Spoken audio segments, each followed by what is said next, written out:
Ok, buenas tardes, noches chicos. Nosotros vamos a empezar primero con la cavidad nasal. Mi nombre es Bani Medina y yo les voy a explicar este tema. Vamos a ver estructuras, vamos a ver cavidades, la función de cada estructura que nosotros veamos y así vamos a ir avanzando. Si tienen alguna duda, si no me escuchan bien, si surge algún problema, solo me dicen. Necesito que me confirmen ahorita si me escuchan bien. Eso es lo único que necesito. Sí. Ok, perfecto.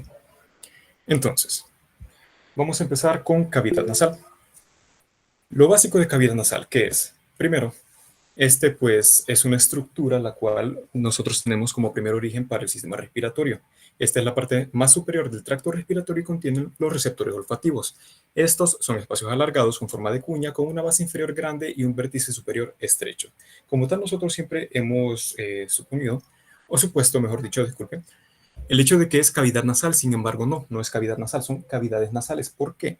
Porque están separados por un septum nasal o también llamado tabique nasal. Esto lo vamos a ver un poco más adelante.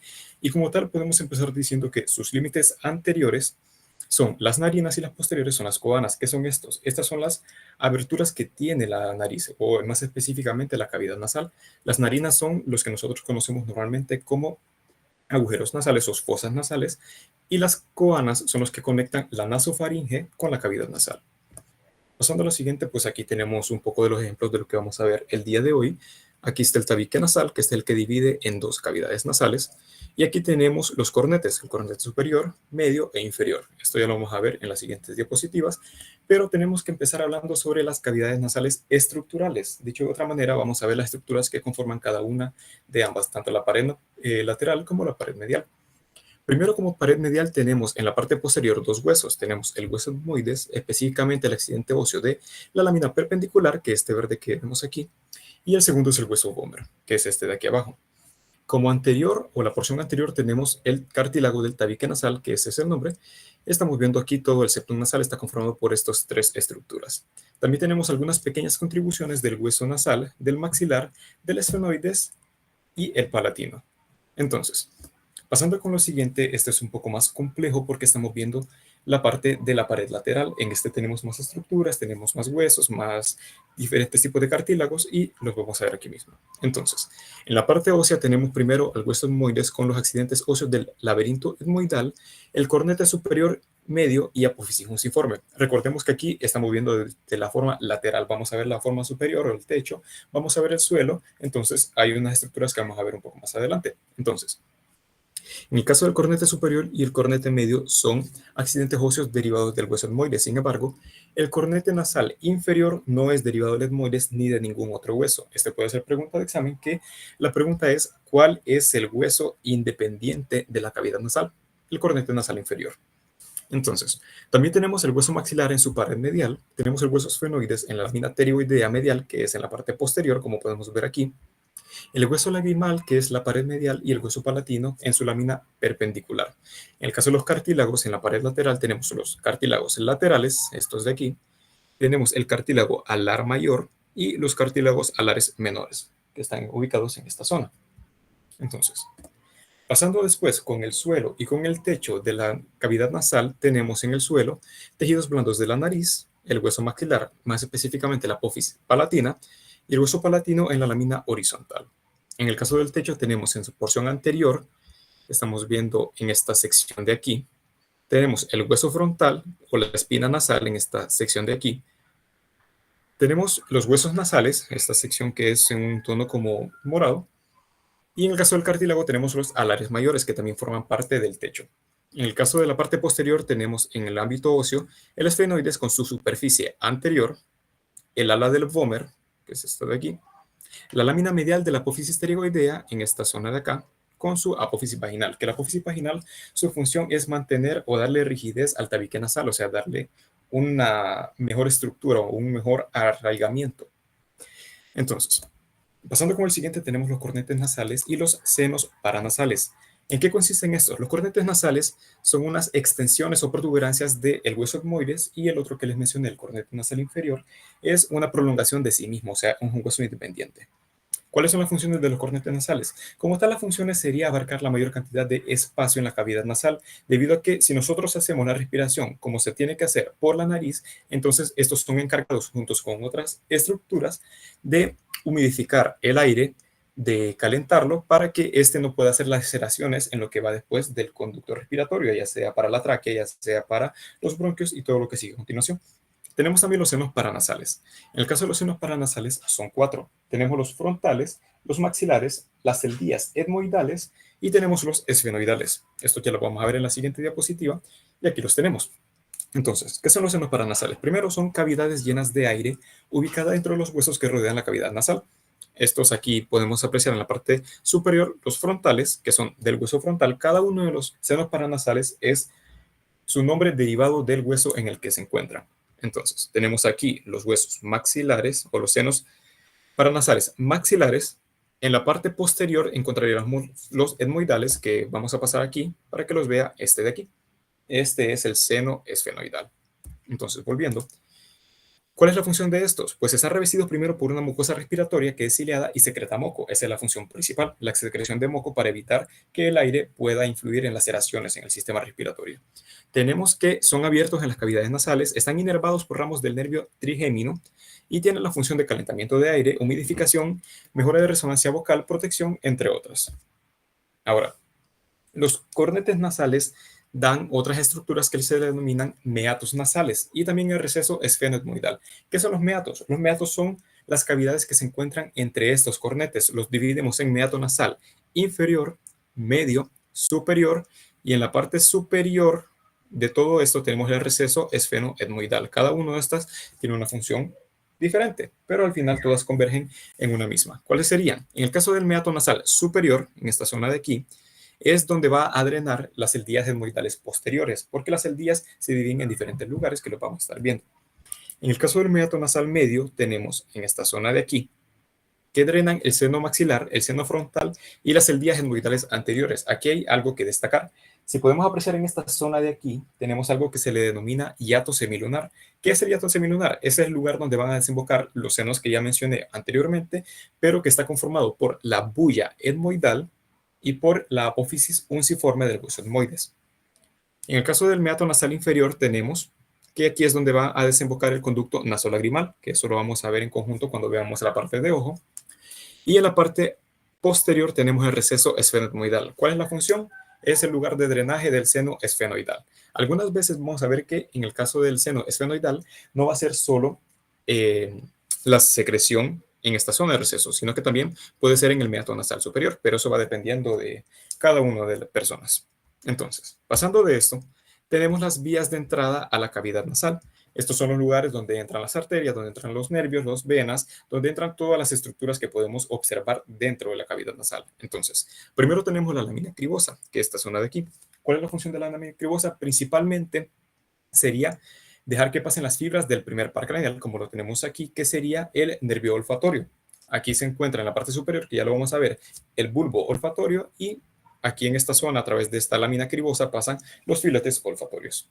Entonces, tenemos también el agujero ciego, que el agujero ciego se encuentra también a nivel del cráneo, que este meramente sería dejar el paso de la vena nasal. Tenemos el agujero esfenopalatino, que este es el agujero más importante que tenemos. ¿Cuál es la función? Dejar la rama esfenopalatina de la maxilar interna, que, como lo vimos en el parcial pasado, la rama esfenopalatina es la rama terminal de la arteria maxilar interna y asimismo la arteria más importante de esta porción. ¿Por qué? Porque esta viene a toda esta zona y va a dar diferentes anastomosis, que son las que producen el derrame nasal, que lo vamos a ver un poco más adelante. En el caso del agujero esfenopalatino tenemos también el ramo nasopalatino del trigémino de B2, específicamente de la rama maxilar, y tenemos los ramos nasales superiores de B2 también. En el conducto incisivo, que es este que vemos aquí abajo, tenemos que meramente es para el paso de la arteria palatina mayor, que esta después va a ser una anastomosis con otra arteria que veremos que sería la arteria esfenopalatina. En el caso de el agujero pequeño en la pared lateral, que son estos dos que vemos aquí, serían los ramos nasales internos del infraorbitario de B2, y en el caso de los ramos nasales inferiores del palatino de B2 también. Todo esto es de parte del trigémino. En el caso de la irrigación y el drenaje tenemos diferentes arterias, pero estas al final la función que tienen sería irrigar todas las zonas que tienen la cavidad nasal, pero no estructuras específicamente. Podemos estar hablando de la mucosa nasal, podemos estar hablando de las estructuras que se encuentran dentro, pero como tal no tienen una irrigación específica para un tipo de estructura. Aquí podemos encontrar la arteria etmoidal anterior y cada una de estas pasa por uno de los agujeros que mencioné anteriormente. Tenemos la arteria etmoidal posterior, tenemos el cornete superior, la arteria esfenopalatina, vamos a sacar un poco aquí, y como tal aquí, como podemos apreciar en esta zona de acá, tenemos la anastomosis que les mencioné anteriormente.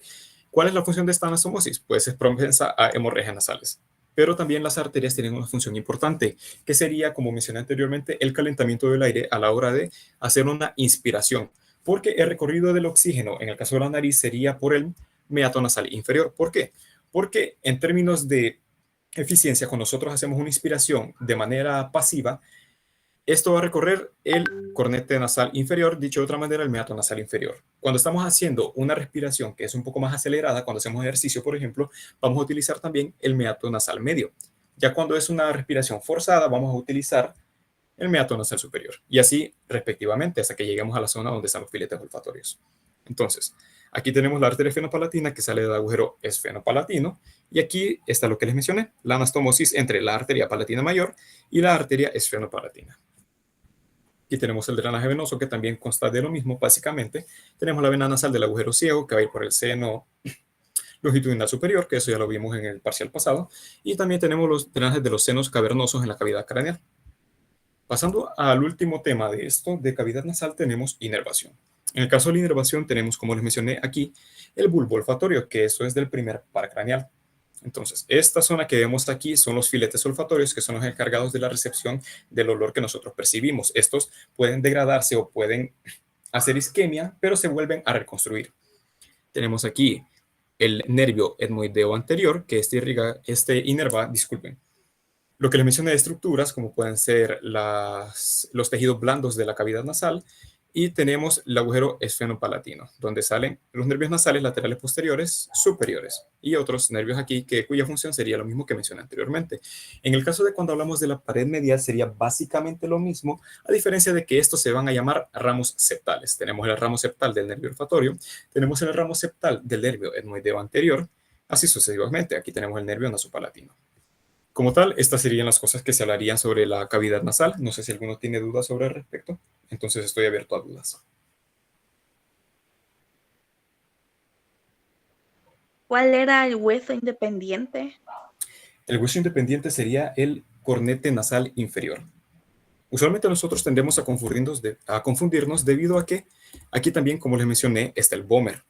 Pero el vómer como tal no es el hueso independiente de la cavidad nasal, porque el hueso vómer tiene una prolongación un poco más afuera de la cavidad nasal. El único que se encuentra de manera adentro en su totalidad sería el cornete nasal inferior, que les aseguro que puede ser pregunta de examen.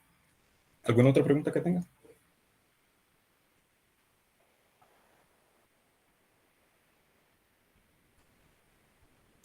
Ok, bueno, si no hay más preguntas, pues hasta aquí llegaría la parte de cavidad nasal. Nosotros siempre vamos a estar pendientes acerca de todo lo que ustedes tengan duda, porque recuerden que esto lo estamos haciendo por querer ayudarle a ustedes, no tiene nada que ver con otros procesos. Entonces, eso fue todo por mi parte y espero que hayan aprendido. Yo les voy a proporcionar también la información por medio de la página de nosotros de la preinstructora de macroanatomía. Entonces, ahí van a poder ver cosas interesantes que puede salir en el examen. Se lo voy a proporcionar una vez que yo termine toda esa información. Entonces, eso sería todo. ¿Ok? Pasamos con nuestro siguiente compañero y abierto a cualquier tipo de duda que tenga. Gracias.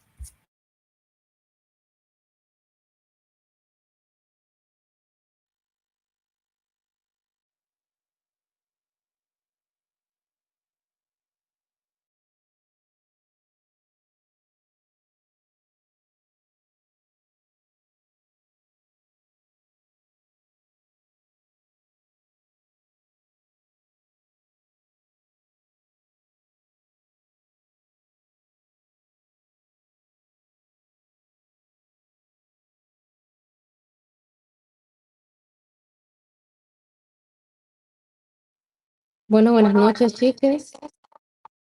Permítanme.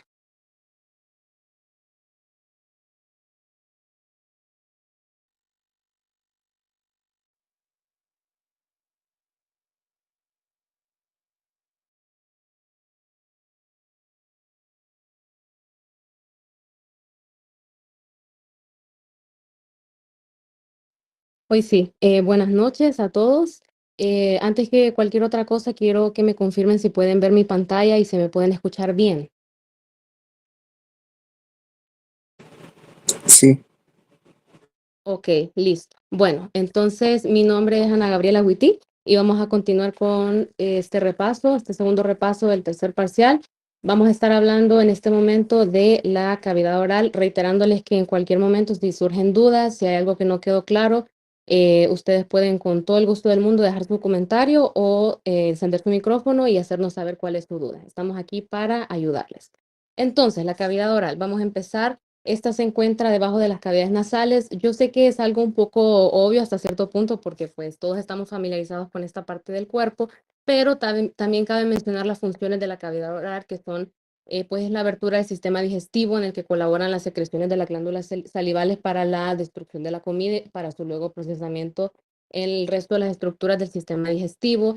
También modifica los sonidos que son producidos por la laringe y que esto se resulta en el habla, lo que nosotros hacemos a diario y sobre todo como vía respiratoria, que ya pues en la parte clínica, cuando, porque se abre la faringe, entonces esto se puede utilizar como un medio para accesar a las vías aéreas inferiores. Entonces, ustedes necesitan saber que la cavidad oral tiene un techo, un suelo y paredes laterales. Entonces vamos a estar desglosando cada una de estas partes. El techo lo conforma el paladar blando y el paladar duro. Y el suelo lo conforma el diafragma muscular, que realmente el diafragma muscular en la literatura de Gardner, pues realmente lo menciona así, pero solo hace referencia a los dos músculos miloioideos, que ustedes me imagino que han oído mencionar de parte de sus docentes o de sus otros compañeros que pues el piso de la boca es referido como para el músculo miloioideo. Entonces, cuando yo me refiero a diafragma muscular, realmente me refiero a ese músculo y me refiero también a los dos músculos genioideos y también a la lengua. Eso conforma el suelo de la cavidad oral. Entonces, vamos a estar desglosando estas partes como se los había mencionado. También la cavidad oral tiene paredes laterales que se conforman de las mejillas, que son pues partes musculares que se unen anteriormente con los labios y estos rodean la boca. También me gustaría hacer mención que si ustedes pueden notar, en la literatura ustedes les presentan la cavidad oral como una estructura geométrica realmente y se vuelve un poco ilógico porque ustedes saben que no, así no se ve, pero es para que ustedes puedan tener un poquito mayor de entendimiento y organización de dónde están las estructuras. Entonces, aquí hay una estructura que me gustaría mencionar porque en su momento cuando yo estuve estudiando esto, pues realmente no entendía qué era y escuchaba que lo mencionaban y pues yo no sabía qué era. Entonces, si alguno de ustedes tiene las dudas, me gustaría mencionar algo importante que es el istmo de las fauces, que esto básicamente es la apertura que hay para la conexión entre la nasofaringe y la orofaringe. Entonces, a medida este puede abrirse y cerrarse por la acción del paladar blando y por la lengua. Entonces, vamos a hablar un poco sobre el paladar blando, que como les mencioné anteriormente, forma parte del techo de la cavidad oral. Entonces, cabe mencionar en este momento que este tiene músculos, que son los 5 músculos que ustedes tienen que recordar cuando ustedes se les pregunte sobre el paladar blando. Y esto es el músculo de la úvula, el músculo tensor del velo del paladar, el músculo elevador del velo del paladar, el músculo palatogloso y el músculo palatofaringeo. Ahora, en cavidad oral, chicos, ustedes se van a dar cuenta que realmente hay muchas estructuras que están conectadas y que la inervación como tal, que es un tema tedioso para aprenderse, hay muchas estructuras que comparten. Entonces, para el tema del paladar blando, aquí viene la primera mención de que todos estos músculos van a estar inervados por el nervio vago, exceptuando el músculo tensor del velo del paladar, que es inervado por el nervio mandibular, que es rama del nervio trigémino. Entonces, ustedes se van a dar cuenta que hay pequeños exceptos en todo el tema de cavidad oral que ustedes se los van a poder memorizar, posiblemente solo el excepto, para no tener que garrotear toda la inervación de absolutamente todos los músculos, porque sí se ven varios músculos. Entonces, recapitulando, estos 5 músculos conforman el paladar blando que ustedes pueden observar aquí. En esta imagen, como yo me refería, aquí se ve el paladar duro, todo esto es el paladar duro que está anterior y el paladar blando se ve de manera posterior. Entonces, justamente esta estructura que ven acá es el músculo de la úvula. Entonces, como tal, el paladar blando es una estructura tisular que, como se los mencioné, se sitúa posterior al paladar duro y este puede ser elevado o deprimido por medio de la acción de varios músculos, que son los que les acabo de mencionar. Se puede deprimir para cerrar el istmo de las fauces o elevarse para separar la nasofaringe de la orofaringe. En condiciones normales, el paladar blando, el epiglotis y los tejidos del interior de la laringe actúan a modo de válvulas que impiden que la entrada de líquido o de alimentos hacia los tramos inferiores del aparato respiratorio ingresen. Entonces, cuando la cavidad oral se llena de alimento, de líquidos, pues el paladar tiene la función de descender o de cerrarse para cerrar este istmo de las fauces, permitiendo que estos líquidos permanezcan en la cavidad oral durante la respiración y pues que básicamente no nos ahoguemos.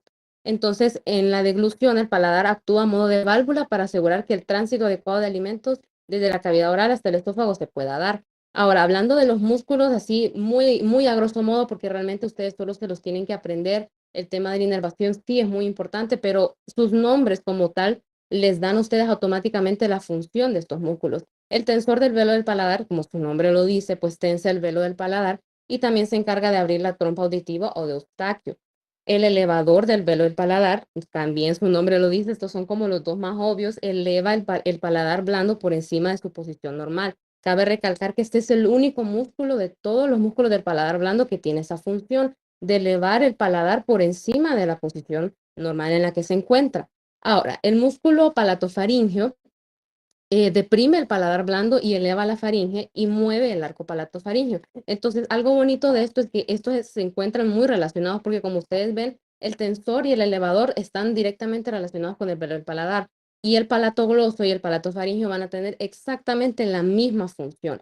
Ambos van a deprimir el paladar blando y se van a encargar de mover el arco palatofaringeo con respecto a la línea media. La única diferencia es que el palato gloso eleva la parte posterior de la lengua y el palato faríngeo eleva la faringe. Como su nombre básicamente lo dice, gloso, recuerden que está relacionado con lengua, y faríngeo, pues su nombre lo dice, está relacionado con la faringe.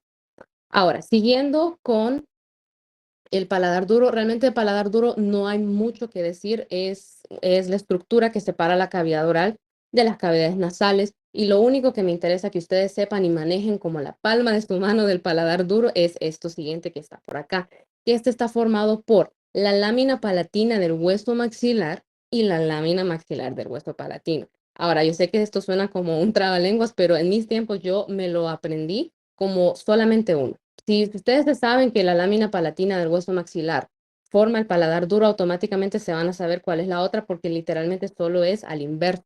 Entonces, lámina palatina del hueso maxilar, lámina maxilar del hueso palatino. Y lo único también que tienen que hacer la distinción es que los 3/4 anteriores de esta estructura van a ser por la lámina palatina y el cuarto posterior va a ser por la lámina maxilar. Esto sí es muy importante que se lo sepan porque normalmente pues es pregunta de examen también. Y como ustedes pueden notar en esta imagen de aquí, aquí tenemos la estructura del paladar duro.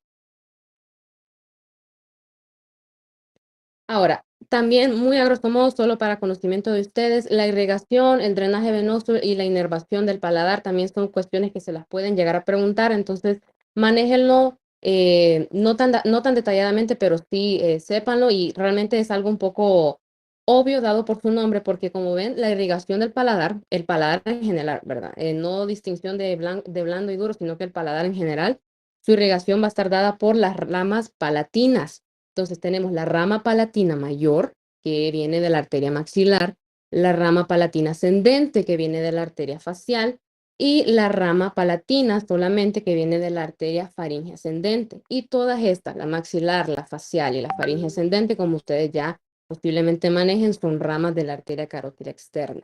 Entonces, si se fijan, todo está claramente relacionado. Ahora, el drenaje venoso, pues ustedes saben que normalmente se comparten las arterias homólogas en las venas, entonces vamos a tener ese caso en este momento, y las venas del paladar generalmente siguen estas arterias y drenan en el plexo venoso pterigoideo, o también pueden drenar en el plexo faríngeo o directamente en la vena facial.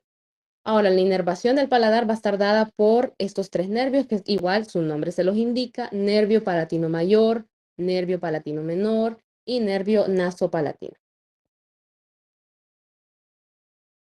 Muy bien.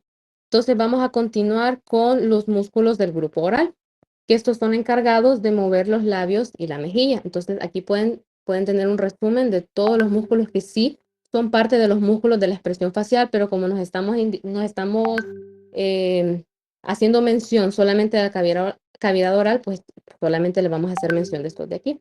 Entonces, vamos a desglosar cada uno, que igualmente se los tienen que saber Y como les decía anteriormente, aquí hay muchos grupos de músculos acoplados a un solo nervio de inervación. Entonces, como ustedes ya saben o se los habrán mencionado, todos los músculos de la expresión facial van a estar inervados por el nervio facial. Entonces, como estos son partes de ese grupo de músculos, pues no van a ser la excepción. Entonces, su inervación de absolutamente todo va a ser dada por el nervio facial. Esto sí es muy importante que lo manejen.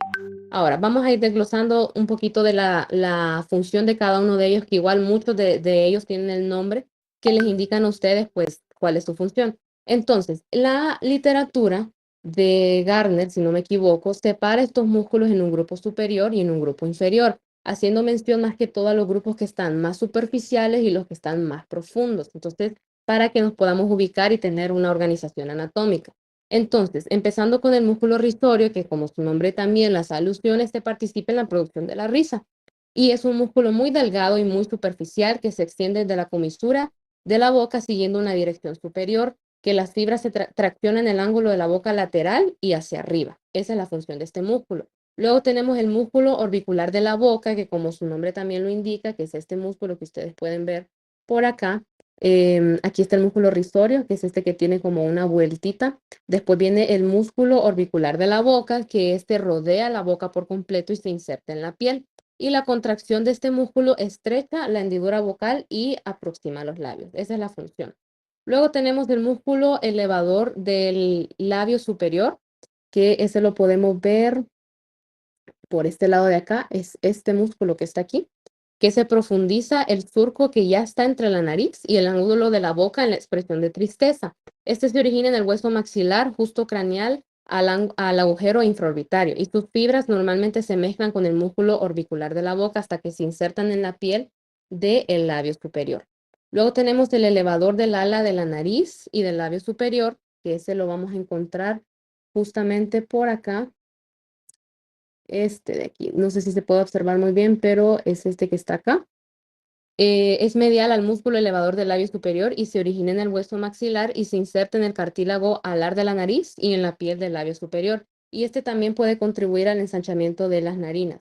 Y por último, en el grupo superior tenemos el elevador del ángulo de la boca, que también en otra literatura es conocido como el músculo canino, que este justamente es este que tenemos por acá.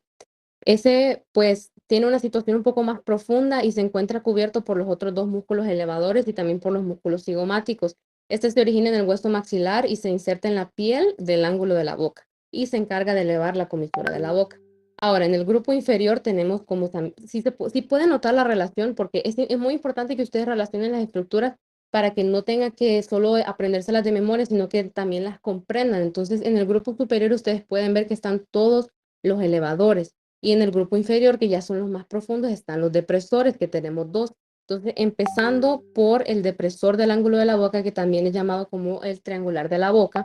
Este se contrae cuando se frunce el ceño. Entonces, se origina a lo largo de la cara externa de la mandíbula, por debajo de los caninos, los premolares y el primer molar, y se inserta en la piel en la porción superior del orbicular de la boca. Entonces, ese justamente es este que tenemos por acá, el depresor del ángulo de la boca. Luego tenemos el depresor del labio inferior, también el cuadrangular de la barba. En otras literaturas lo pueden encontrar así. Justamente es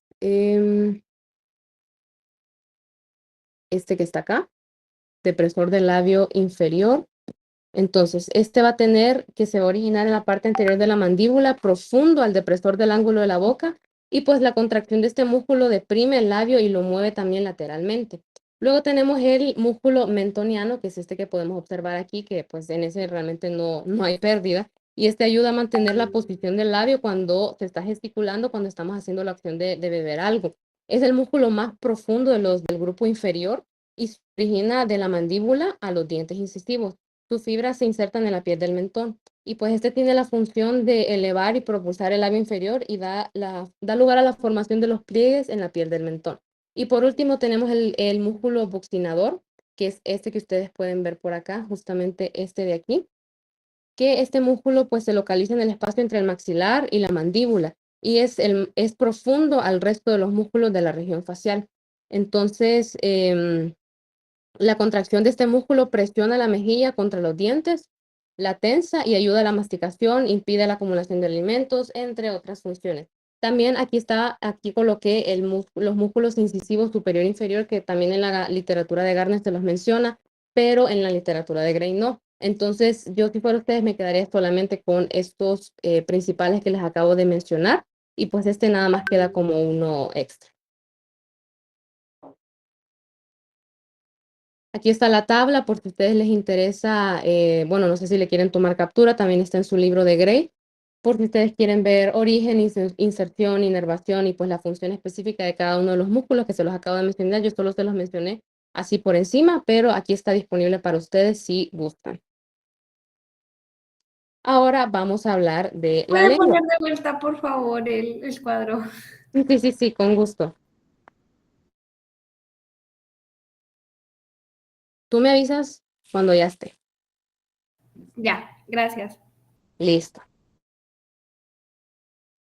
Bueno, entonces tenemos la lengua, chicos, que la lengua, pues, ¿quién no conoce la lengua, verdad? Pero anatómicamente hablando, es una estructura muscular que forma parte del suelo, como ya se los había mencionado, el suelo de la cavidad oral y de la pared anterior de la orofaringe. Esta posee un surco terminal, que es este que podemos observar aquí. Este surco terminal con forma de V, que forma el límite inferior del istmo de las fauces entre las cavidades oral y faringe. Entonces, en el vértice de este surco también tenemos este denominado agujero ciego, que, bueno, para dato curioso de ustedes, realmente a nosotros no nos compete en anatomía, pero este agujero ciego marca el lugar embrionario donde el epitelio se invagina para luego formar la tiroides, pero esto ya es embriología. La lengua también posee un frenillo, que este es un pliego mucoso lineal que separa el lado derecho y el lado izquierdo de la lengua. Aquí no se puede apreciar, pero está justamente por debajo de la lengua. Y pues la mucosa que cubre la superficie faríngea, porque la lengua tiene una parte faríngea, como ustedes pueden observar aquí, y una parte oral, que es esta parte de acá, parte oral, parte faríngea. Entonces, la mucosa que cubre la superficie, hay muchos pequeños nódulos de tejido linfático en la submucosa y esto en conjunto compone la amígdala lingual, que esto como ustedes ya lo vieron, las amígdalas, el grupo de amígdalas, el anillo de Waldeyer, todo eso ustedes ya lo vieron, entonces no lo voy a mencionar, pero eso es básicamente la lengua. Hablando, permítanme chicos. Entonces, hablando de los músculos intrínsecos, algo súper rápido, súper como a manera de repaso, porque todos ustedes esto ya lo vieron. Entonces, los músculos intrínsecos, pues básicamente intrínsecos ustedes saben que son los músculos que se insertan, se originan y se insertan en la misma estructura, en este caso la lengua. Tenemos el longitudinal superior, el inferior, el transverso, el vertical, que estos son los que podemos observar de este lado de aquí. Igualmente, como les digo, al igual que otras estructuras de cavidad oral, entonces van a estar agrupados todos bajo la inervación del nervio hipogloso y pues estos aportan a la precisión que los movimientos de la lengua requieren para hablar, comer y tragar. Los músculos extrínsecos, nuevamente tenemos el geniogloso, el iogloso, el estilogloso y el palatogloso, que aquí viene otro excepto la cavidad oral, todos, absolutamente todos por el nervio hipogloso, exceptuando el palatogloso que es inervado por el nervio vago, que recuerdan que lo vimos como los músculos del paladar blando, estos están justamente de este lado, como pueden observarlo en la imagen, y pues la función de estos músculos es propulsar, retraer, deprimir y elevar la lengua, básicamente. Nuevamente, chicos, a muy a grosso modo, para conocimiento, nada más recuerdo de ustedes, la irrigación de la lengua va a estar dada por la arteria lingual, que justamente es esta de aquí, que viene de la rama de la carótida externa. El drenaje venoso igualmente viene por las venas lingual dorsal y lingual profunda, homólogo de la arteria lingual, y estas van a drenar a la vena yugular interna. Y la inervación sí es algo muy importante porque esto siempre lo preguntan, entonces si todavía no lo manejan, se los menciono nuevamente, va a ser dada por el nervio glosofaringeo y el nervio facial junto con el nervio lingual. Lo importante de reconocer de esto es que el glosofaringeo da la inervación al tercio posterior de la lengua, aporta el gusto y la sensación general de la porción faríngea. Nuevamente la lengua tiene dos porciones, entonces de la porción faríngea agrega este gusto y sensación general. Y el nervio facial por medio del nervio de la cuerda del tímpano, eso es muy importante, el nervio de la cuerda del tímpano junto con las fibras del nervio lingual se unen, el nervio lingual, nuevamente recordándoles, rama de B3 del nervio trigémino, aporta la sensibilidad para los 2/3 anteriores de la lengua y proporciona el gusto y la sensación general de la porción oral de la lengua. Y para concluir con el tema de lengua, que sí es un poco extenso, un poco tedioso también, pero tenemos las papilas gustativas, que como ustedes ya saben, están en la superficie superior de la lengua, y pues estas poseen botones gustativos que más adelante ustedes en sus clases les van a hacer mucho énfasis de cómo ellos tienen receptores que captan la información sensorial del gusto, que luego el cerebro interpreta para los sabores que conocemos, que son el amargo, el dulce, el salado, el ácido y el umami. Entonces, vamos a ver las papilas, que tenemos las foliadas, las caliciformes o también llamadas circunvaladas, las fungiformes y las filiformes. Nuevamente reconocen, como les mencioné, todos estos sabores que tenemos aquí: dulce, salado, ácido, amargo y umami como tal. Y lo importante de mencionar de las papilas gustativas, aparte de que son receptores para la información gustativa que luego va a la corteza, es que las filiformes, justamente estas, son las únicas que no poseen botones gustativos. Esto se los han mencionado también en su clase de histología, ahí se los menciona más a profundidad, aquí solo lo estamos tocando un poco superficialmente porque estas tienen ya una función mecánica, mientras que las demás, las otras tres, pues sí ya tienen función de receptores sensoriales. Entonces, vamos a estar viendo esto. Y para terminar con el tema bueno, para ir concluyendo ya con el tema de cavidad oral, tenemos las glándulas salivales, que las glándulas salivales como tal desembocan o secretan en la cavidad oral, por eso son importantes. La mayoría, la gran mayoría son glándulas pequeñas que se encuentran en la submucosa que recubre la lengua, el paladar, las mejillas y el labio, y desembocan en pequeños conductos. Entonces, las glándulas salivales como tal no solo son las tres grandes que les voy a mencionar, sino que son un montón de otras más pequeñas que son un poco menos irrelevantes de mencionar, pero es importante que sepan que todas conforman y ayudan a la secreción en la producción de saliva. Entonces, hay unas glándulas que obviamente son más grandes y que mencionamos por su importancia, y se las coloqué de la más grande a la más pequeña. Entonces vamos a empezar con la glándula parótida, que cabe mencionar algo que es una como error que a veces cometemos como estudiantes a la hora de estudiar este tema, es creer que la glándula parótida, por ser la más grande, pues va a ser la que secrete más saliva, pero realmente esto no es así. Es la más grande, pero no es la que aporta toda la mayor cantidad de secreción de saliva. Entonces, esto manténganlo en su mente, anótenlo porque es importante.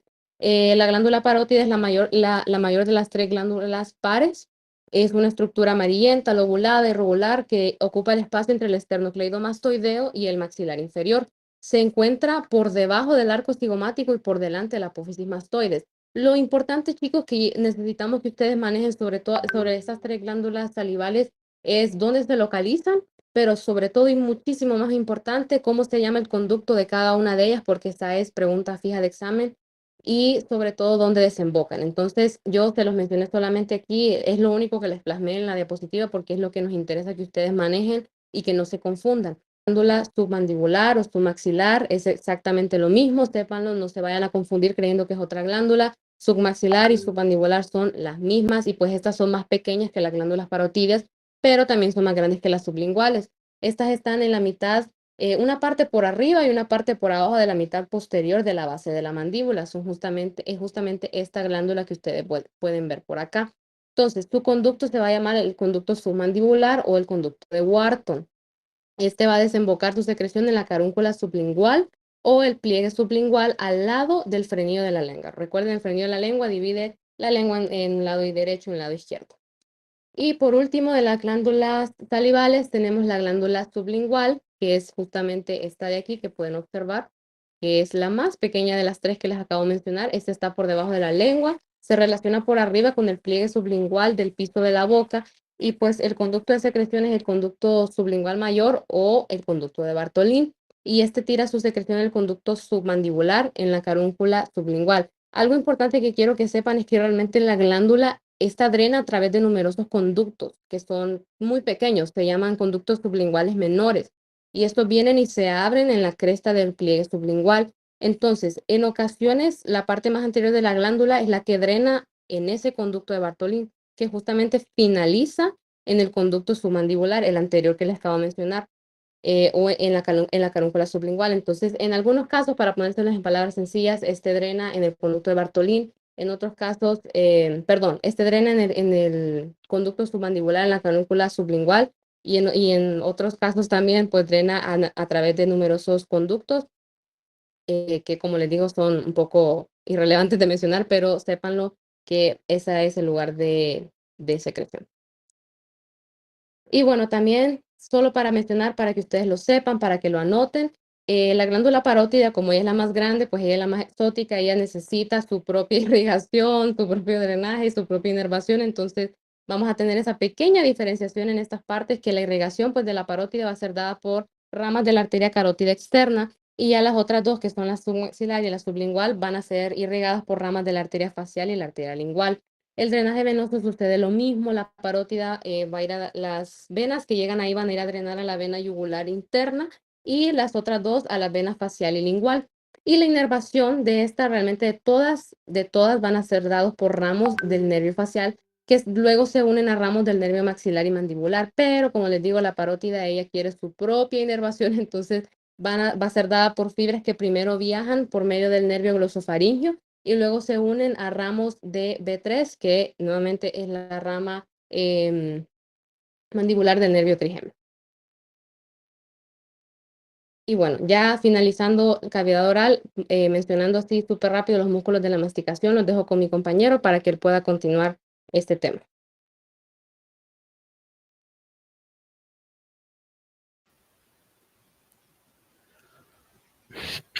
Sí, buenas noches. ¿Se me escucha?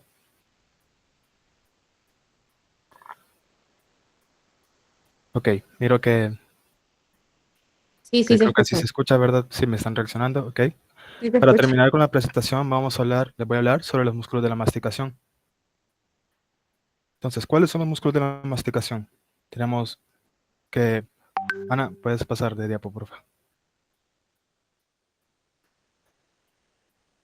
Ok, tenemos 4 músculos de la masticación. Dos de ellos, el músculo temporal y el massetero, los vamos a encontrar más superficialmente, mientras que el músculo pterygoideo externo e interno los vamos a encontrar por debajo del músculo massetero. El músculo massetero. Este músculo está cubierto por la aponeurosis masseteriana. Es un músculo grueso y cuadrilátero. Tenemos que su origen estará dado por 2 porciones, ya que tiene una porción profunda y una porción superficial.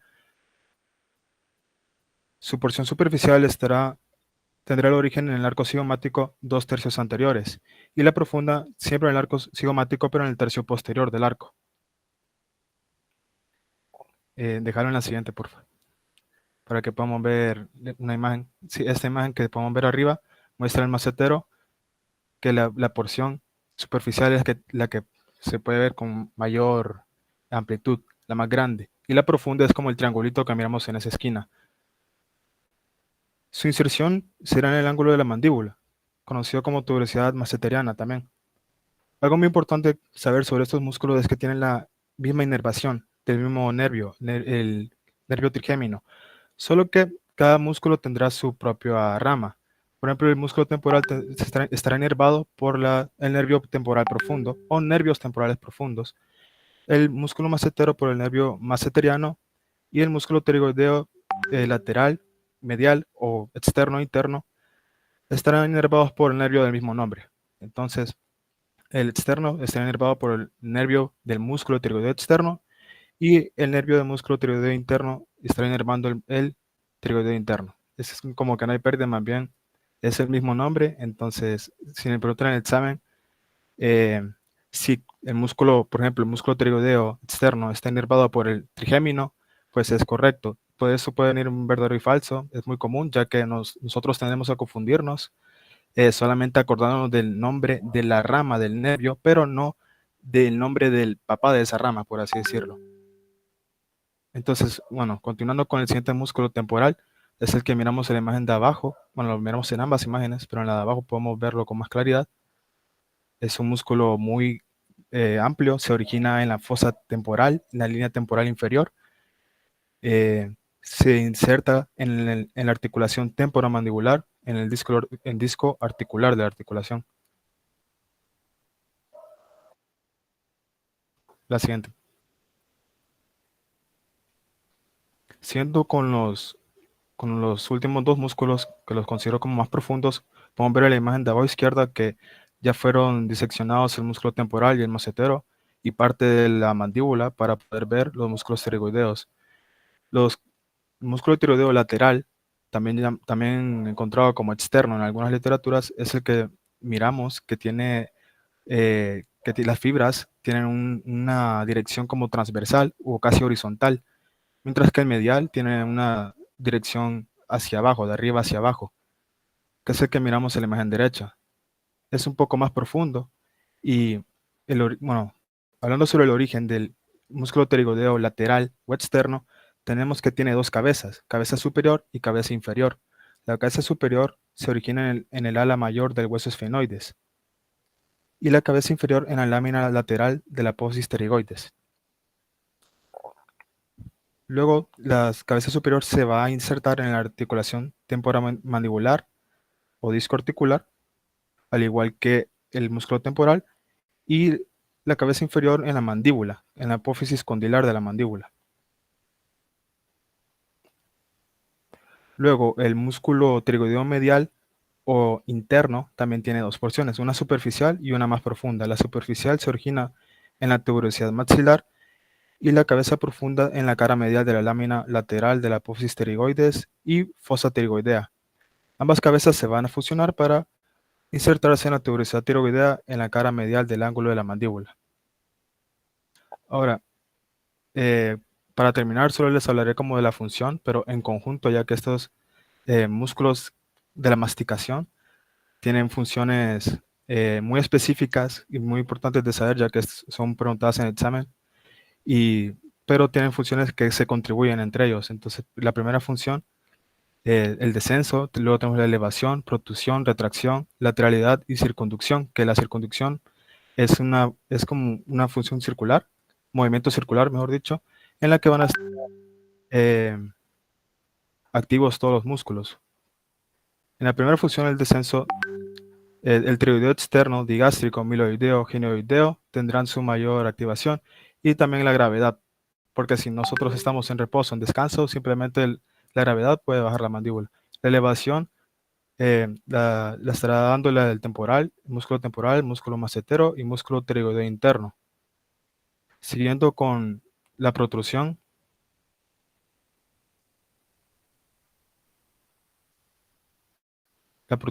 por el músculo pterigoideo externo e interno y el macetero, y la retracción simplemente por el músculo temporal. Luego tenemos lateralidad, que de un solo lado estará dada por el temporal y el macetero, ipsilaterales, y por ambos lados del tiroideo interno y externo, contralaterales.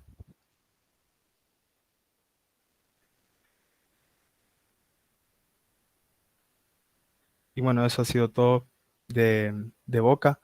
Espero hayan captado. Si tienen alguna pregunta sobre músculos de la masticación, las pueden hacer. ¿Alguna duda? Si no, pasaremos con el siguiente tema. Ok, miro que alguien levantó la mano. O no sé si fue por error. Pero bueno, si no hay ninguna duda, lo dejo con mi compañero.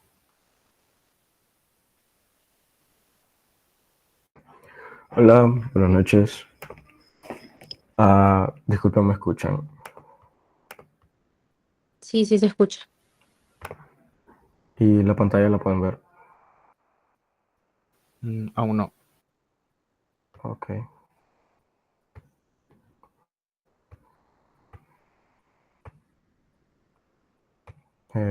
Ahora. Sí, sí se mira. Ok. Bueno, buenas noches. Espérame, no me deja.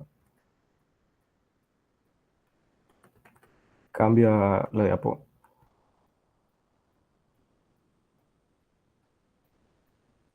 No, sigue en la misma, en órbita ósea. Ahí ve. Y si la cambio ahí, se ve. Ahí sí. Bueno, voy a presentar así entonces. Bueno, buenas noches. Mi nombre es Manuel Acosta y yo les impartiré lo que es el repaso de órbita, globo ocular y párpados. Empezando primero con lo que es la órbita. Este va a tener tanto paredes como el reborde orbitario. El reborde orbitario es palpable en el sujeto vivo y este va a estar formado por los huesos frontal, cigomático, maxilar superior. Este se subdivide en 4 porciones, lo que es el borde supraorbitario, borde externo, borde infraorbitario y borde interno. Si observamos las imágenes aquí, tenemos dos. Esta que es a colores nos divide lo que es el hueso cigomático aquí en azul, el frontal en amarillo, el maxilar superior en naranja. Este moradito de aquí es el hueso nasal. Este rojo de aquí es el hueso lagrimal. Entonces, este de aquí vendría siendo lo que es el reborde orbitario.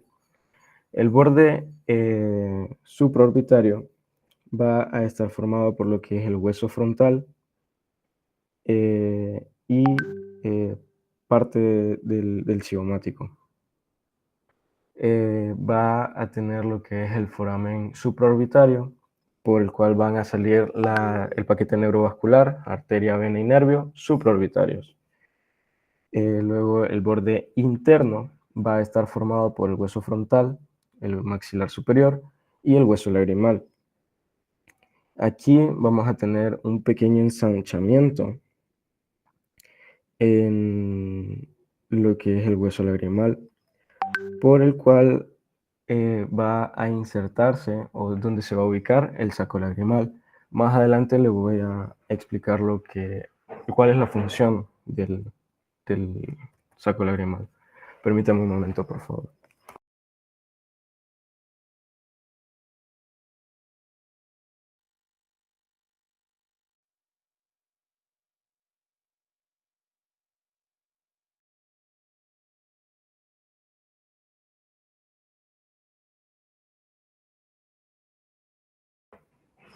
Perdón, muy bien. Estaba en el borde interno. El borde interno, el ensanchamiento va a estar ubicado lo que es el saco lagrimal. En el borde inferior va a estar formado por el maxilar superior, el hueso cigomático. Vamos a tener lo que es el foramen infraorbitario, por el cual van a salir el paquete neurovascular infraorbitario, arteria, vena y nervio infraorbitario. El borde externo va a estar formado por el hueso frontal y el hueso cigomático. También vamos a tener las paredes de la órbita. La órbita posee 4 paredes: la pared superior o el techo, pared externa, pared inferior o piso y la pared interna. La pared inferior o el suelo va a estar formado por el hueso maxilar y por el hueso palatino. La pared superior o el techo va a estar formado por la lámina orbitaria del hueso frontal y la ala menor del efenoides. En el ala menor del efenoides va a estar ubicado lo que es el foramen óptico, por el cual va a pasar el nervio óptico a la cuenca del ojo. La pared externa va a estar formado por lo que es el hueso cigomático, el ala mayor del efenoides, y vamos a tener aquí lo que es la fisura orbitaria superior, por la cual van a pasar los pares craneales 3, 4 y 6. ¿Alguien de ustedes me puede decir cuáles son estos pares craneales?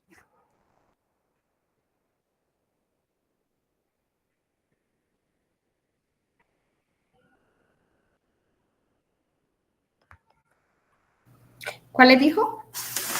3, 4 y 6. 3 es el oculomotor, 6 es el abducens y el 4 el troclear. Sí, es correcto. El 3 es el oculomotor, el 4 el troclear y el 6 el abducens o... ¿cómo era? Ahí se me fue el otro nombre. Pero bueno, la pared interna, que sería esta que está acá, está formada por lo que es el hueso etmoides, el hueso lagrimal y el, parte del frontal. ¿Tienen alguna duda con lo que es órbita? O sea, algo que quieren que repita.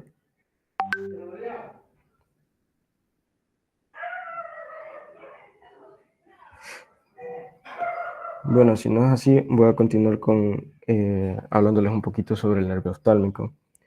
El nervio oftálmico es la primera rama del nervio trigémino, o B1. Este va a proporcionar inervación aferente al globo ocular, a la conjuntiva, a la glándula lagrimal, a la mucosa nasal y al seno frontal, a la nariz y al párpado superior. Este también va a pasar por la fisura orbitaria superior. Al pasar por la fisura orbitaria superior, se va a dividir en 3 ramas, las cuales son el nervio lagrimal, el frontal y el nasociliar. El nervio lagrimal pues va a ir hacia la glándula lagrimal, la va a inervar, así como también el párpado y la conjuntiva del ojo. El nervio frontal se va a dividir en 2, un nervio supraorbitario y el nervio frontal interno. El nervio supraorbitario va a salir por el foramen que les había mencionado antes, el foramen supraorbitario, está ubicado acá más o menos, y va a inervar lo que es la frente, el seno frontal y el cuero cabelludo. El nervio frontal interno va a inervar la frente y también el seno frontal. Luego, la rama del nervio nasociliar va a inervar, perdón, se va a dividir en 3.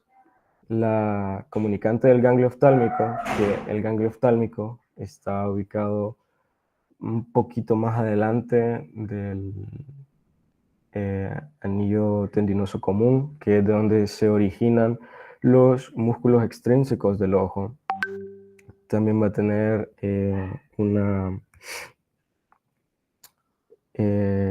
ramas ciliares largas, que estas van a... Ay, se me fue el nombre. Van a inervar la uvea, o también conocida como la túnica media. También la rama esfenoidal, que esta no es inconstante, esta puede o no estar. Y esta inerva lo que son el seno esfenoidal y el seno etmoidal. Y también vamos a tener la rama nasal interna. A continuación les voy a hablar también sobre los vasos, específicamente sobre la arteria oftálmica. Y la arteria oftálmica es una de las ramas de la porción cerebral de la carótida interna. Si recordamos la carótida interna, sabemos que dónde está el sifón carotídeo. Pues el sifón carotídeo tiene 4 ramas, 4 porciones: la porción cervical, petrosa y la cavernosa, y la cerebral. Entonces, la arteria oftálmica va a originarse de la porción cerebral por delante de la apófisis clinoides anterior de la silla turca. Esta arteria tiene 11 ramas, las cuales se las voy a mencionar y les voy a decir, o más o menos, qué es lo que irriga. La primera sería la arteria central de la retina. Esta va a perforar el nervio óptico por la parte inferior para irrigar completamente la retina. Luego, las arterias ciliares largas posteriores van a perforar la esclerótica y irrigar el cuerpo ciliar y el iris. Las arterias ciliares cortas posteriores van a irrigar la coroides. La arteria lagrimal se va a inervar lo que es la glándula lagrimal, la conjuntiva y los párpados. En La arteria lagrimal se va a anastomosar con la arteria meningia media, y esta anastomosis es como un punto en donde se conectan la carótida interna junto con la carótida externa. Luego tenemos las ramas musculares, las cuales van a inervar los músculos extrínsecos del ojo. La rama supraorbitaria va a pasar por el foramen supraorbitario y va a irrigar lo que es el párpado superior y el cuero cabelludo. La arteria etmoidal posterior también es inconstante, entonces no le paren mucha bola a eso, la verdad. Pero sepan que es una rama de la arteria oftálmica. Las arterias palpebrales internas van a inervar lo que son los párpados y van a dar otras ramas que se van a llamar las arterias conjuntivales posteriores. Luego la arteria frontal interna va a irrigar la frente y el cuero cabelludo. La arteria dorsal de la nariz va a formar otra anastomosis con las ramas de la arteria facial. Y esta anastomosis también podría decirse que es entre la carótida interna y la carótida externa. El drenaje venoso de la órbita del ojo va a ser a través de las venas oftálmicas. Las venas oftálmicas pueden ser superiores o inferiores. Estas van a llegar a lo que es el seno cavernoso. En el caso de la vena central de la retina, puede drenar en alguna vena oftálmica o directamente en el seno cavernoso. ¿Alguna duda sobre irrigación?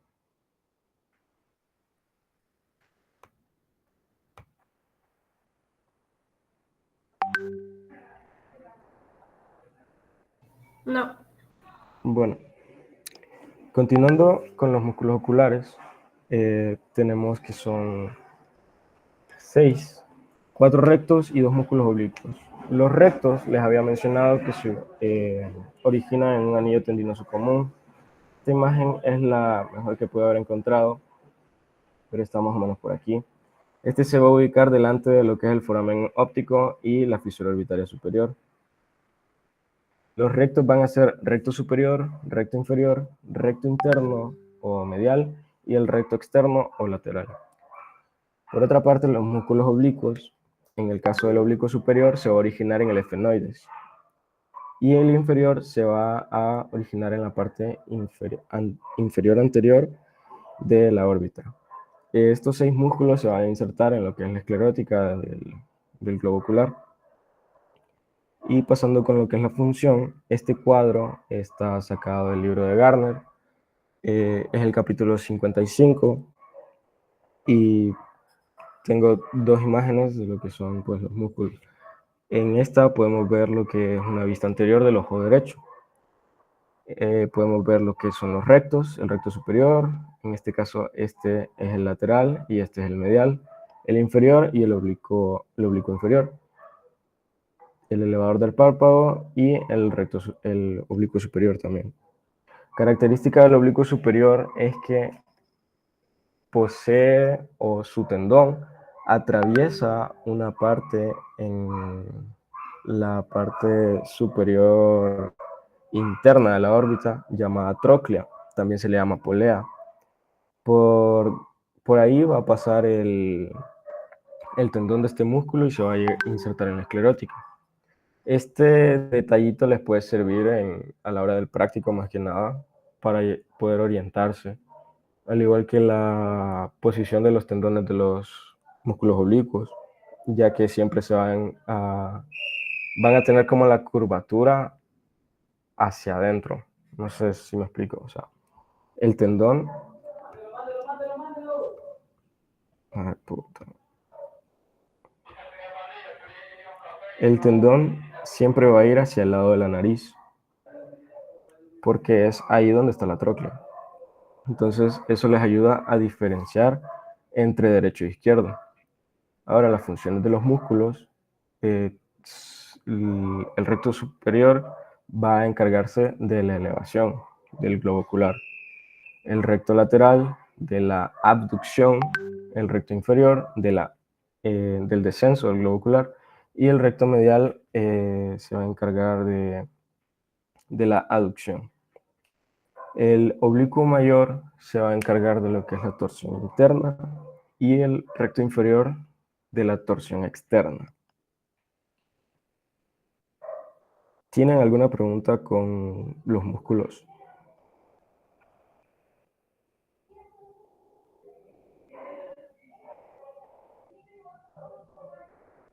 Bueno, siguiendo con la inervación, vamos a tener que el tercer par craneal, el nervio motor ocular común, va a emerger del tallo cerebral por dentro del pedúnculo cerebral.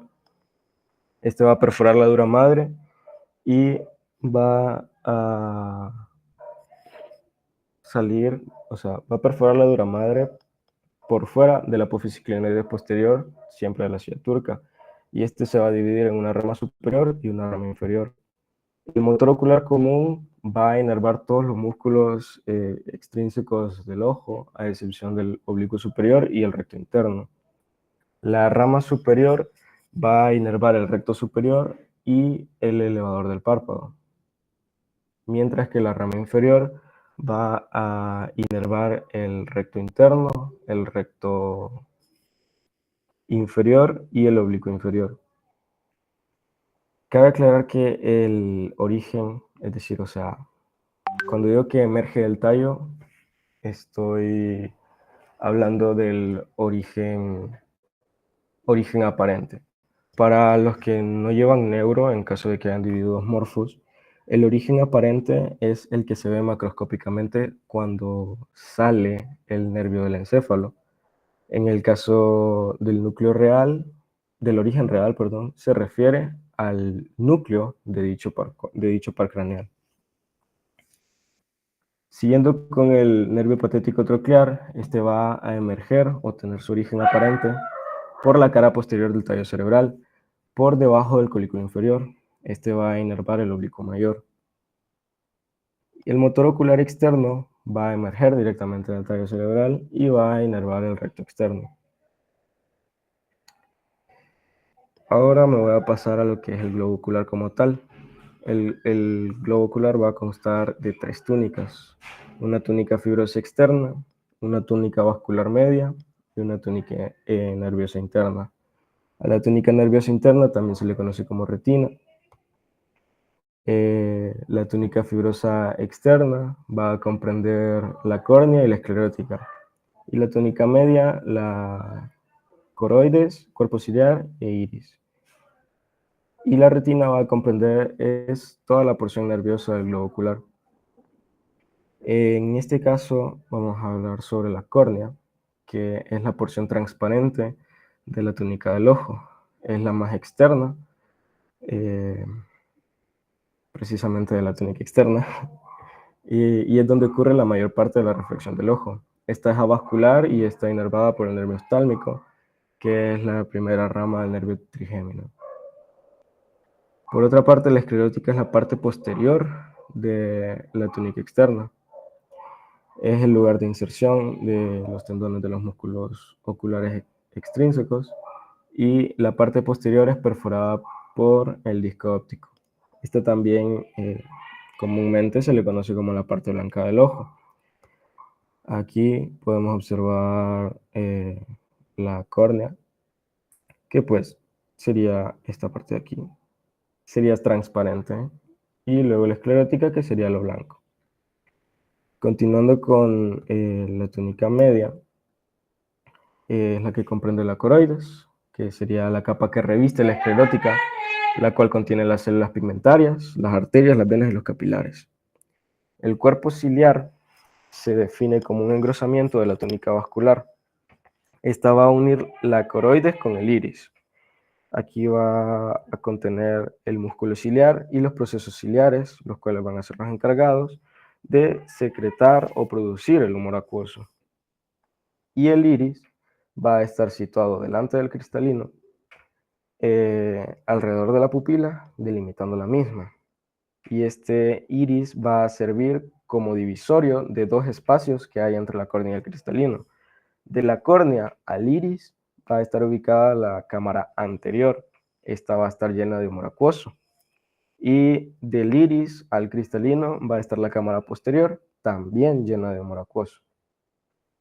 Si nos ubicamos acá en la foto, vamos a poder observar que aquí está el cristalino.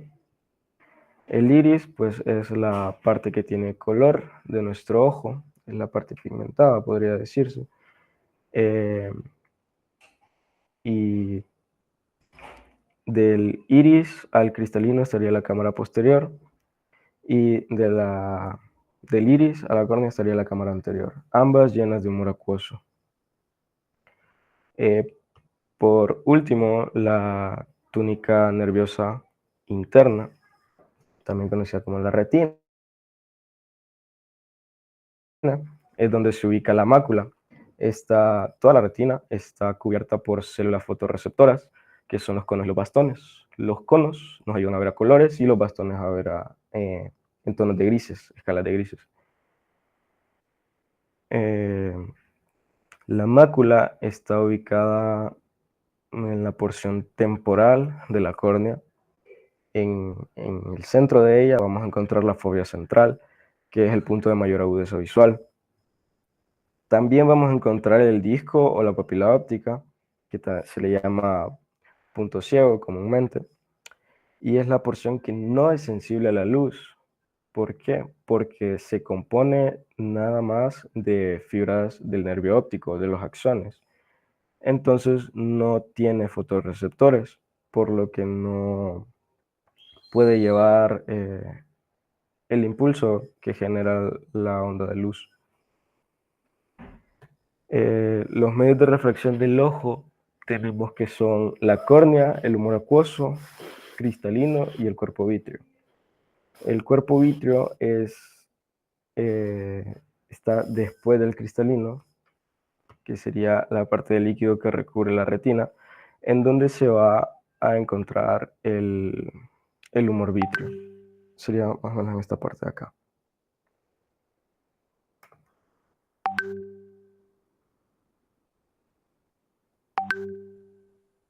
¿Qué medio de refracción es donde ocurre la mayor parte? Perdón. ¿En cuál de estos ocurre la mayor parte de la refracción?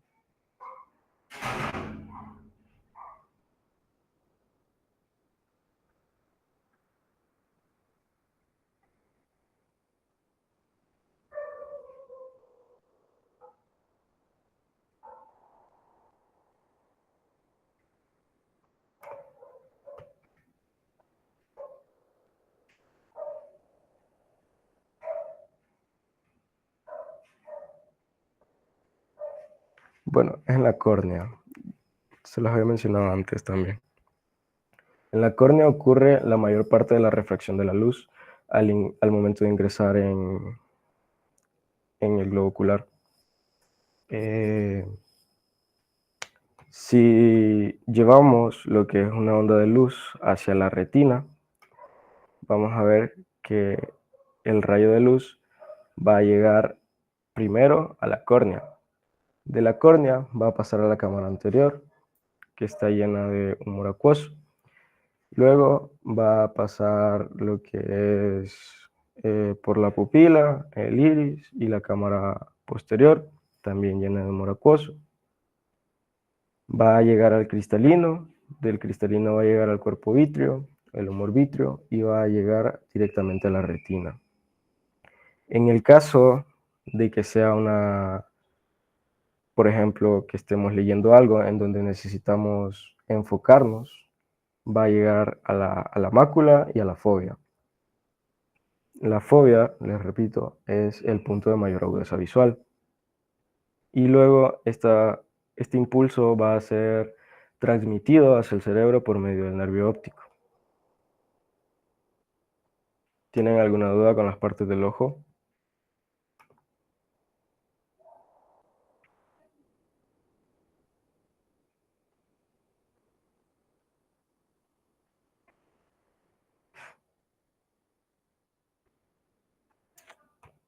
Bueno, entonces voy a seguir con lo que es párpados. Los párpados tienen la función de proteger al globo ocular, al igual que las pestañas, tienen la misma función, protegerlos de agentes externos. La hendidura palpebral es la parte entre el párpado superior y el párpado inferior. Sería lo que nos permite abrir, entre comillas, el ojo. Las glándulas ciliares son las glándulas sudorípadas que tienen las pestañas. Son glándulas sudorípadas y glándulas sebáceas. Una importancia clínica de esto es que la infección de estas glándulas provoca lo que es el ursuelo. También tenemos la conjuntiva palpebral y la conjuntiva vulvar. La conjuntiva palpebral va a ser una membrana semitransparente o transparente que está en la porción posterior del párpado. Y la túnica vulvar, la conjuntiva vulvar, perdón, va a ser la parte del ojo que está en contacto con el párpado. Y el saco conjuntival va a ser el espacio que hay entre el ojo y el párpado. Aquí es donde van a recorrer las lágrimas. Hablando de las lágrimas, pues tengo que hablar sobre el aparato lagrimal. Y este comprende lo que es la glándula lagrimal, las vías lagrimales y el conducto nasolagrimal. El recorrido de una lágrima sería de la glándula lagrimal, va a llegar al saco conjuntival. En el saco conjuntival puede evaporarse debido al aire, pero en el caso de que haya un exceso de lágrimas, va a llegar a los puntos lagrimales. Los puntos lagrimales los podemos observar si nosotros vamos hacia un espejo y bajamos, en el caso del párpado inferior, por ejemplo, bajamos el párpado de más, podemos observar un puntito tanto en el párpado inferior como el párpado inferior y superior, perdón. Este punto lagrimal nos va a llevar a lo que es el canalículo lagrimal y este nos va a llevar directamente al saco lagrimal. Del saco lagrimal va a haber un conducto nasolagrimal, que va a conectar el saco lagrimal con la cavidad nasal. La lágrima va a pasar del saco lagrimal a través del conducto nasolagrimal directamente hacia el meato inferior. Después, ya en la cavidad nasal, específicamente en el meato inferior, puede volver a evaporarse o llegar hasta la cavidad oral. El conducto nasolagrimal va a estar formado de manera lateral por el maxilar superior y de manera medial por el corneto inferior y el hueso lagrimal. ¿Tienen alguna duda con respecto a los recorridos o la lágrima?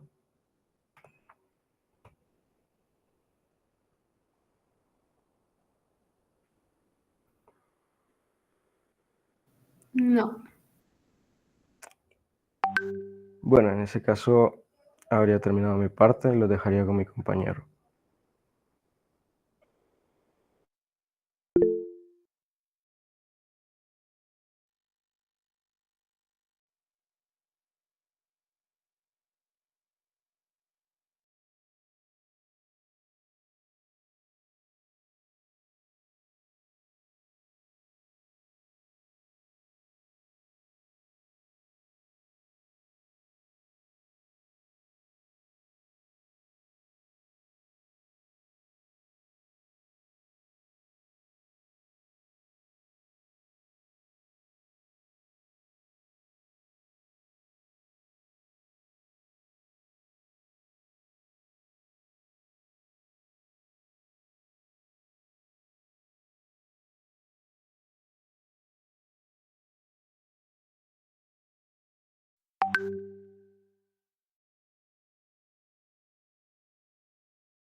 Ok, ya les voy a compartir la presentación.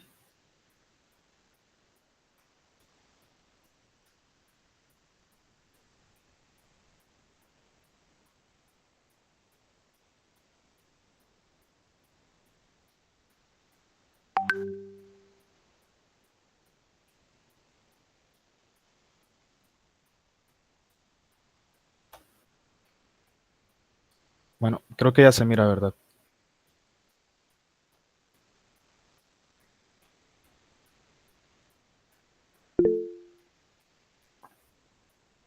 Bueno, les voy a hablar un poco sobre el aparato lagrimal, esto ya es lo último. Simplemente les voy a dar la definición y les voy a volver a repetir también más adelante el recorrido de la lágrima, la inervación, la irrigación y el drenaje del aparato lagrimal. Pues empezando con, ¿qué es el aparato lagrimal? Pues es responsable de la producción, la circulación y el drenaje de la secreción lagrimal de la superficie del globo ocular. Está compuesto por la glándula lagrimal y sus conductos y las vías lagrimales, que son conductivos, saco lagrimal y conducto lacrimonasal o nasolagrimal también. Mismo conducto, diferentes nombres para el mismo conducto. Entonces aquí tenemos la glándula, esos son los conductos que van a drenar en el fondo del saco superior o fornix del saco conjuntival superior. Y de aquí tenemos los puntos lagrimales en el lago lagrimal, y estos son los conductivos que llevarán la lágrima al saco lagrimal. Pero, bueno, primero que nada, la irrigación de la glándula, que la podemos ver aquí, va a estar dada por la arteria lagrimal, rama de la arteria oftálmica, y el drenaje por la vena oftálmica superior.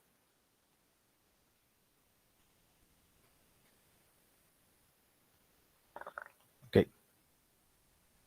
Esta glándula tendrá dos divisiones, una división, dos partes. La porción orbitaria, esta de aquí arriba, es de mayor tamaño y se localiza en la fosa lagrimal, una depresión del hueso frontal. Aquí tenemos el hueso frontal. La porción palpebral es más pequeña, es inferior al músculo elevador del párpado superior y se sitúa en la porción superolateral del globo ocular.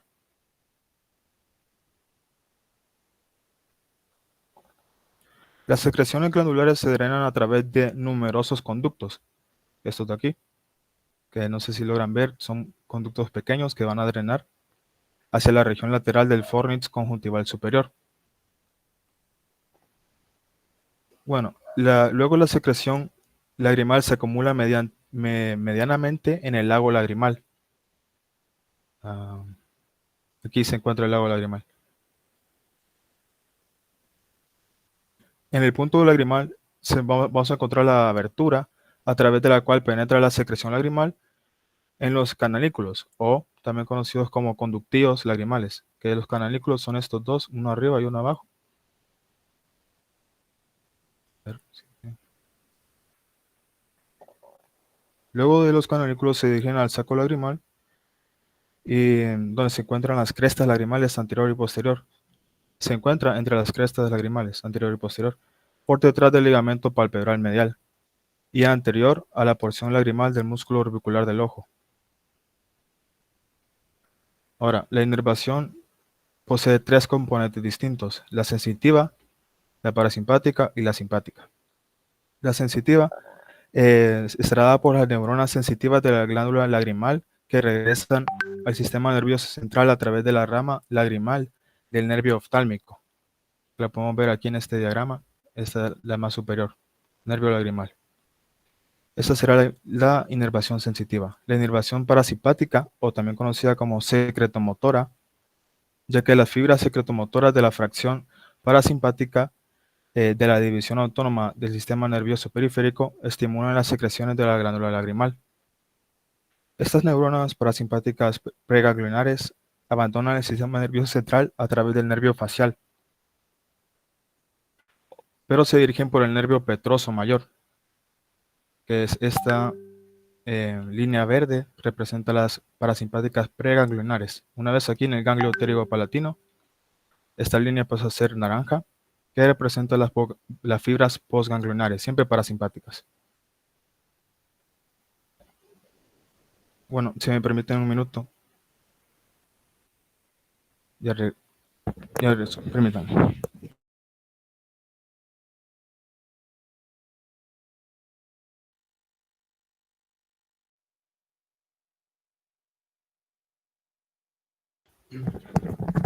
Ok.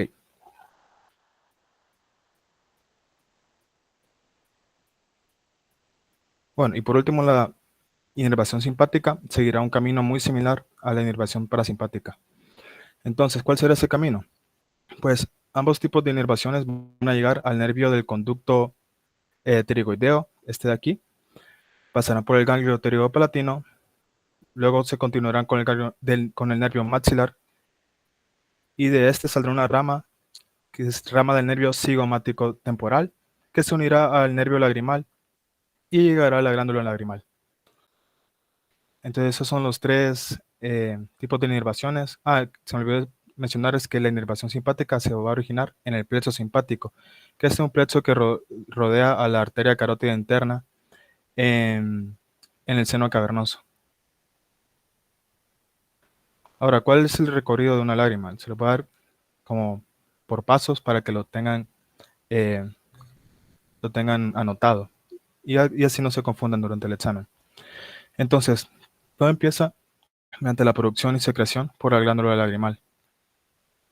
Estas lágrimas se conducirán por medio de los conductos lagrimales hacia el saco conjuntival superior. Del saco se acumularán en el lago lagrimal y de este lago van a pasar por los puntos lagrimales ya sea superior o inferior. Atravesarán estos puntos y se dirigirán al saco lagrimal mediante los conductivos lagrimales. Entonces, conductivos lagrimales, saco lagrimal y luego del saco por el conducto nasolagrimal que drenará en el meato nasal inferior, que es este de aquí. Entonces tenemos el cornete nasal encima y por abajo el meato nasal inferior y aquí drenará la lágrima. Lo podemos ver por aquí abajo también, sería esta línea de aquí. Entonces, bueno, eso sería todo. Simplemente les voy a hacer un par de preguntas, si me las pueden contestar. Son preguntas. Bueno, alguien levantó la mano. ¿Puede repetir el recorrido de la lágrima, por favor? Sí, está bien.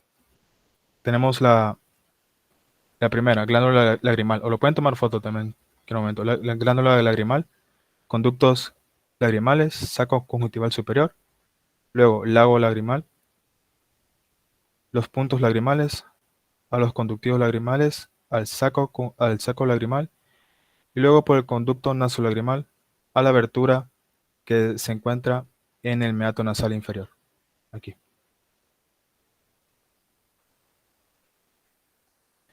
Y aquí termina el recorrido.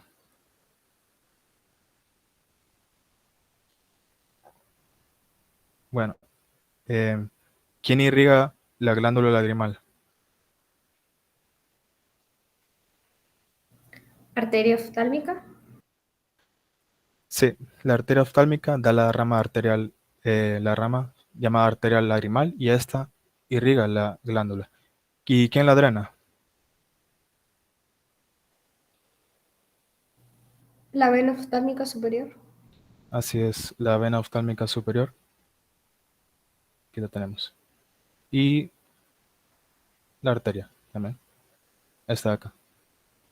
Bueno, entonces eso sería todo por mi parte. Y aquí terminaría